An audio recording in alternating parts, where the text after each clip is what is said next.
ये Valentine day आप कैसे मनाते हैं? क्या है इसमें? ये किसकी परंपरा है? ये कहां से खड़ा हुआ था? इटली के जन्मे हुए एक व्यक्ति थे, कट्टर ईसाई थे, सेंट वैलेंटाइन बन गए थे। उन्होंने एक लड़की के साथ शादी की थी। वहां के राजा को यह नागवार गुजरा था। वे उन्हें ईसाइयत से और इस प्रेम से तब्दील करना चाहते थे। 14 फरवरी को उनकी मौत हुई। उनकी याद में वैलेंटाइन डे प्रारंभ हुआ। आपके कौन मरा जिसके लिए आप वैलेंटाइन डे मना रहे हो? कौन सा इतिहास आपके घर में रचा गया कि जिसके लिए वैलेंटाइन डे मना रहे हो? शादी का दिन मना लेते।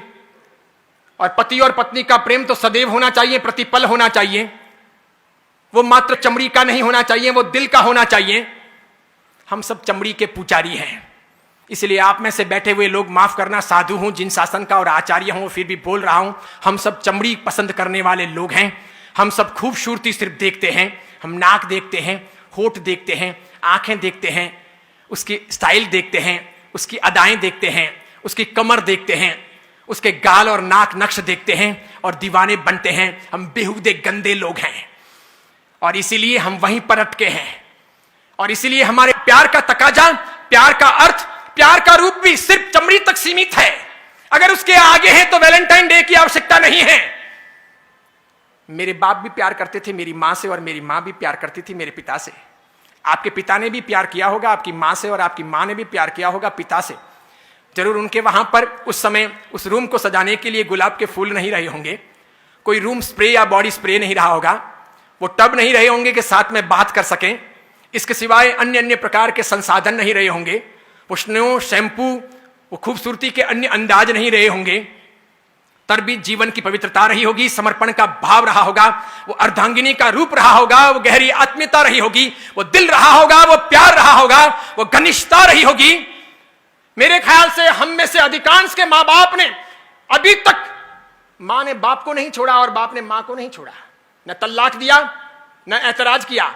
न हमारी मां अपने बाप को छोड़कर पियर गई और न मेरे पिता ने कभी अपनी मां को घर जाने के लिए कहा।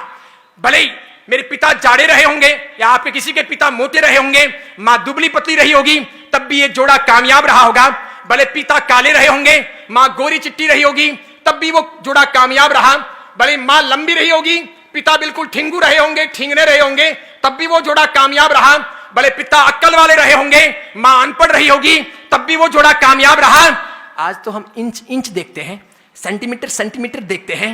आज हम देखते हैं कि उसकी आंखें बराबर नहीं है, उसके होठ बराबर नहीं है, वो बोलती है तो वो यूं यूं बोलती है, या फिर वो जो है ना वो देखता है तो बार बार यूं यूं देखता है, इसलिए मुझे ऐसा पसंद नहीं है। अरे डूब मरो चुल्लू भर पानी लेकर हाथ में कि हम चमड़ी के पुजारी हैं। हम दिल कब तलाशेंगे, हम अच्छी व्यवस्थाएं कब खड़ी करेंगे, हम संस्कारों की चिंता कब करेंगे, एक अच्छी इंसानियत के तौर पर इस दुनिया में ज्ञान का दिया कब जलाएंगे। अरे सब साधु तो बन नहीं सकते ये मैं मानता हूं, सब साधवियां हो नहीं सकती ये मैं मानता हूं। शादी करना आवश्यकता है जिंदगी की।